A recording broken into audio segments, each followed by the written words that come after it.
Welcome to Chapter 14. I'm Professor Waits, and in this chapter, we're going to go ahead and continue talking a little bit more about classes. In this chapter, we're going to discuss some additional things you should know about classes and those things that you can continue to do with classes. We're going to start out with talking about instances and static members. Now, an instant variable is something that you all have already been doing. It's a variable that is a copy for each of its own object. So each time you make an object, the variables inside that object are going to be instant variables. And make sure I clearly pronounce this. It's instance variable. So every time you make an object, so let's say you are in memory, you've got an object here and an object here. And our class, right? So we had a class and it had an int a in it. Well, each one of these, as you make another instance of this class, it's going to have its own variable a. And each one of these is going to be in its own space in memory. That's an instance variable. Now, when you talk about static variables, then that variable only occurs once, and it's shared among the objects of the class. In fact, an interesting little tidbit about static variables is that those variables are actually, the one instance of it is created when the application is spun up. When it started, those variables automatically get created and are in memory waiting to be used. So, again, in this case, we have the class, we'll call it class B, with a static int a. And what you're going to see is that all of these objects that you created all are going to be pointing to 1a. We're going to see a slide here in a second that also illustrates that. The other thing too is you can have a static member function, and that can be used to access static member variables. It can be called before any objects are defined, and that's because, again, same thing with this static member function is it's already up and running for you when you start the application. So you don't have to actually declare an object to make use of a static member. We're going to talk a little bit here in a moment about utility classes. One example of why you might want to make a static member function. Another really good use of a static member function is to be able to access static variables. So we're going to show you a couple of examples of that here in a moment. So here's a static member variable. We've got, as you can see, this item. It's an int, and it's static. So that means when this application is spun up, it will automatically go ahead and create this object. Oh, come on, man. Object count on the memory. Then we also went ahead and defined it. So we went ahead and made this one instance a 0.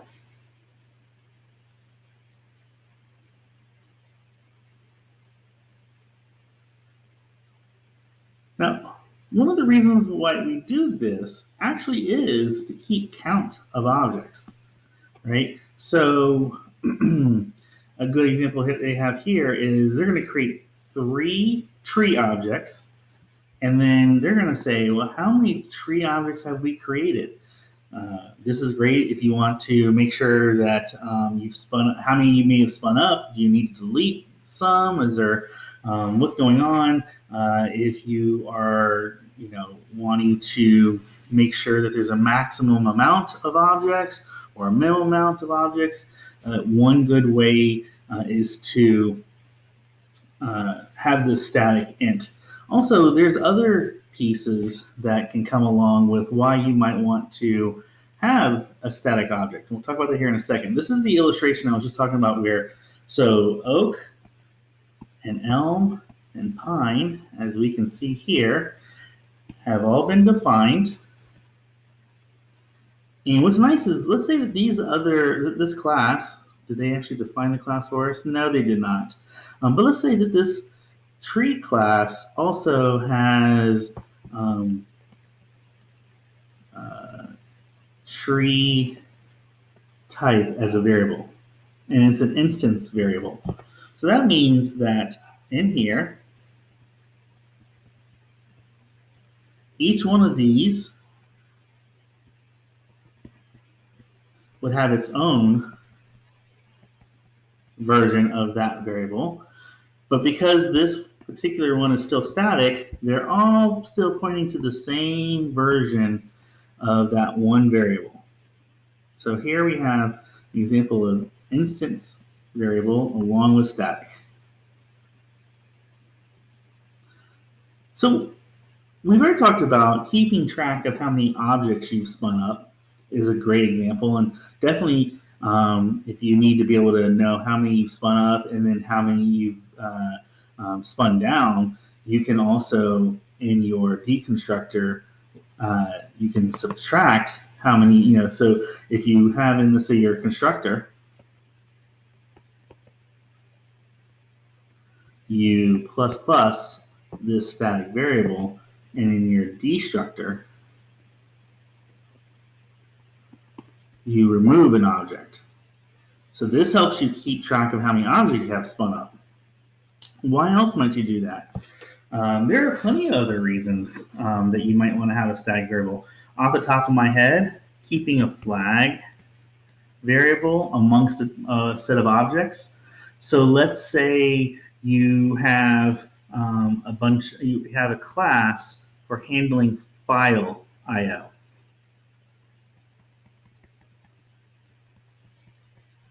And you want to make your application fast, so you're going to spin up, when it comes time, you're going to spin up 5 of these.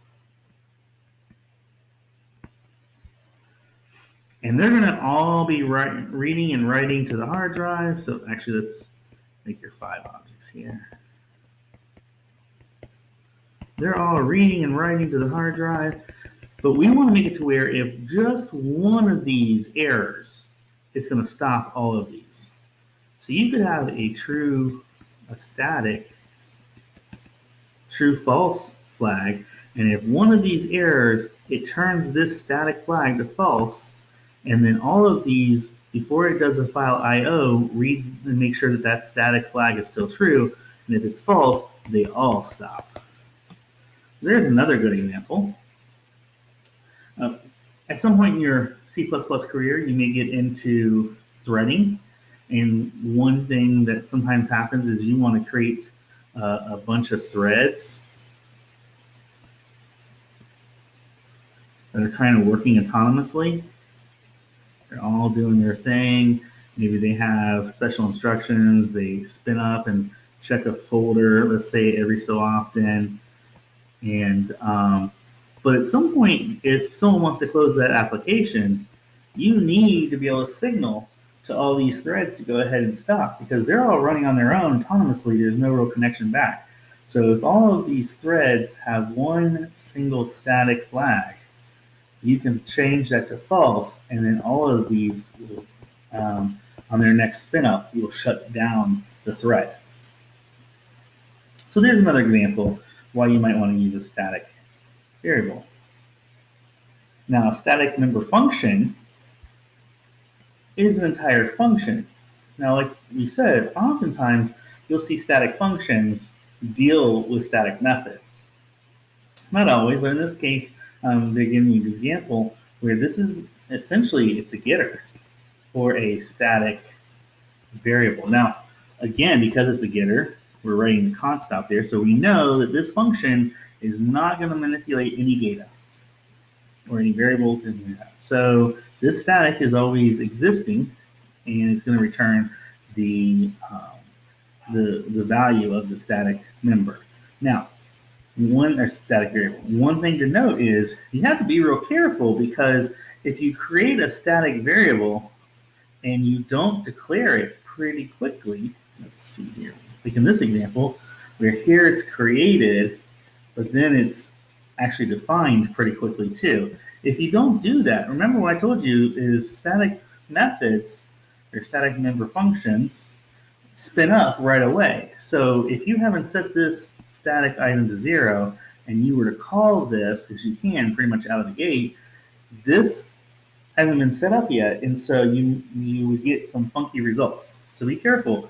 Make sure you're setting your static variables pretty quickly.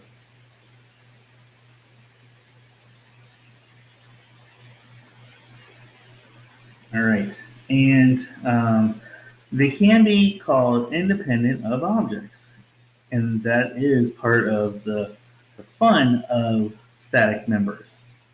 So here we've got this static member, and it's part of the class tree. And remember, we don't even have to create now an actual object of the tree. We can go ahead and call this static member right away. And as you can see, they do. There is no actual creation of any object yet. So this is going to return 0 because this guy was set right there at 0. But that's why you want to do that. Let me take a moment, and I believe I have. Nope, we'll have to create one. Create a blank document. Yeah. Nope, just US letter. Create document. So one thing that you, at some point in your career, is you'll make a utils class. And a utils class is basically a class of static methods. And the reason why is, again, you can make use of static methods without having created the object first. So let's say you wanted to make a static class, and we'll just call them calc utils. Now, again, for the sake of this conversation, I'm not writing this as a true class. In fact, I'm sure I've written something incorrect somewhere, but just kind of see this more as pseudo, right? So we can say static int add int a int b, right? And then a static int subtraction, int a, int b. And again, the idea is now, anywhere we are in our program, we could be 30,000 lines deep, and we need to be able to add something. We can go ahead and just make use of that calc utils add 3, 5, right?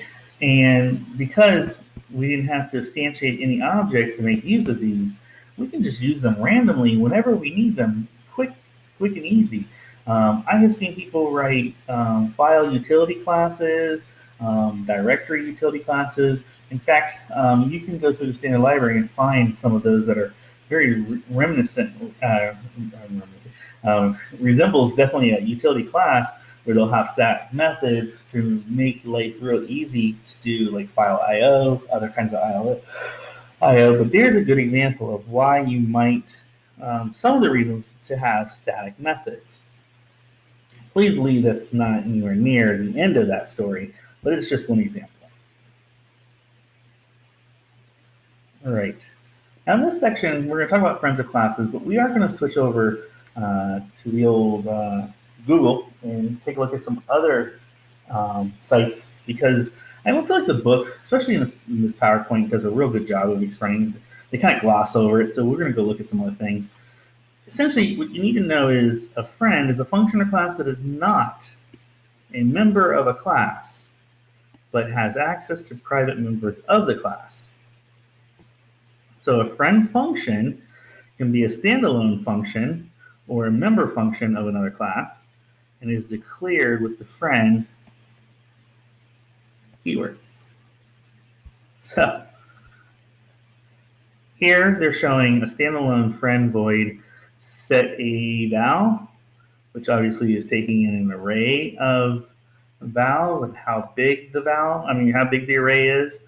And then later on, you have a member function of another class that says friend void some class set num, and they can use it. Now, the reason why I said is, like I said, this PowerPoint slide doesn't really do a lot of justice to this. So let's go over and see if I can help out a little bit with this. All right, so in this page,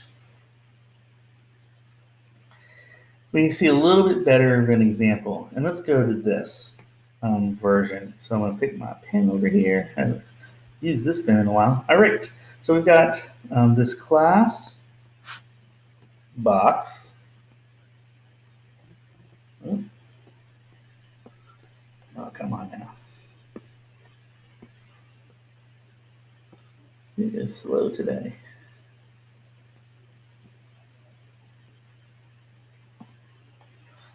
All right, so let me try this again. So we have this class box, and it's got this friend void print with box, okay? And then we're going to declare that right there. So that is the declaration, that's the declaration of set with, let's get rid of that. Okay. And what's interesting is this print with is a function outside of the class. So essentially, and because there's no declaration to it, it's private.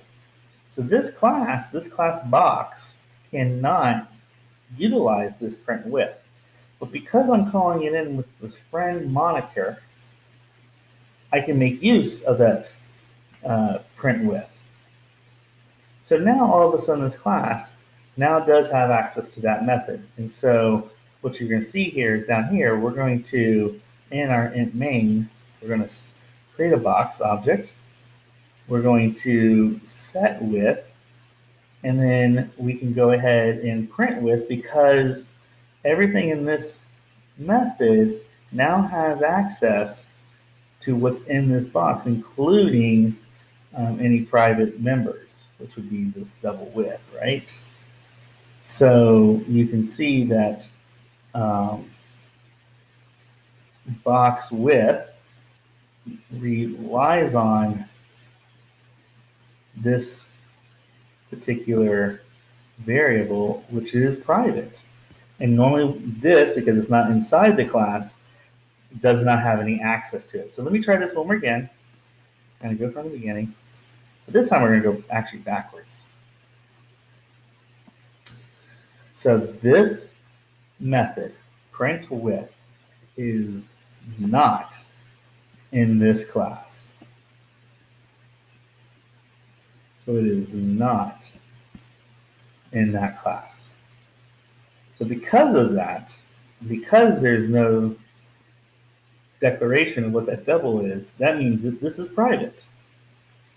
We know the default is private. So when I set up a box and I use a box and then I do this print with, it's going to try to use, even though, because I'm passing in, here's my box, right?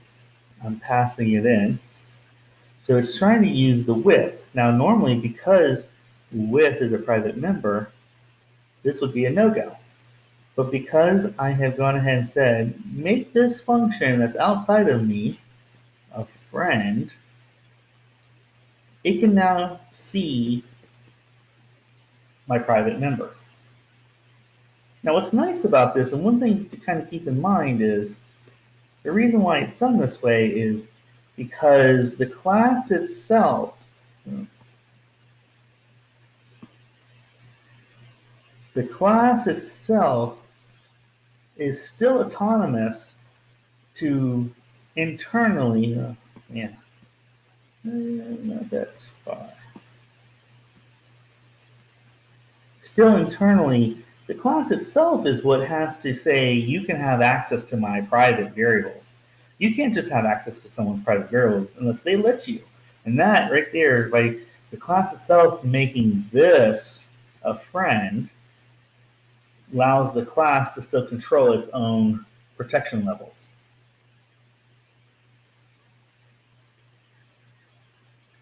Now let's hop over to some class. Go back to this. So we talked there about the standalone function, and now we've talked about, now we can talk about some member functions of another class. And here we have one class that we've set up. Now we have a second class. And because we're calling this friend, we've added this friend, this class now has access to all of these items.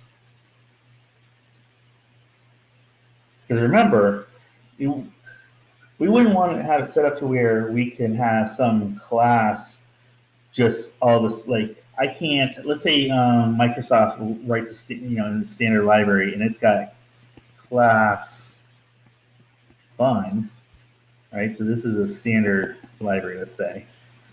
I can't just come along and say class weights and say friend my class fun, right? And now I have access to all of class fun's privates. No way. That would break all the rules. That's why we, because otherwise, why would we ever set anything private if we want to make it to where, someone else could just come along and say, forget your private, that you set things up private. I'm still going to get access to it. No. Remember that for this to work, you have to have the class that is going to share its private members declare you as a class that can. So this class fun would have to call me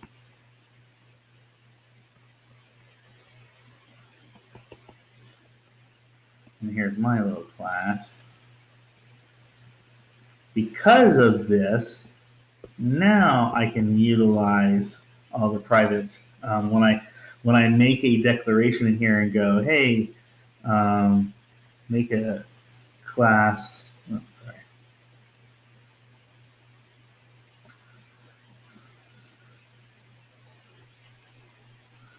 I go fun, my fun, this my fun, because I'm in class weights, and because this has been friended, I can now use all the private members in class fun. All right, I know that might be a little confusing.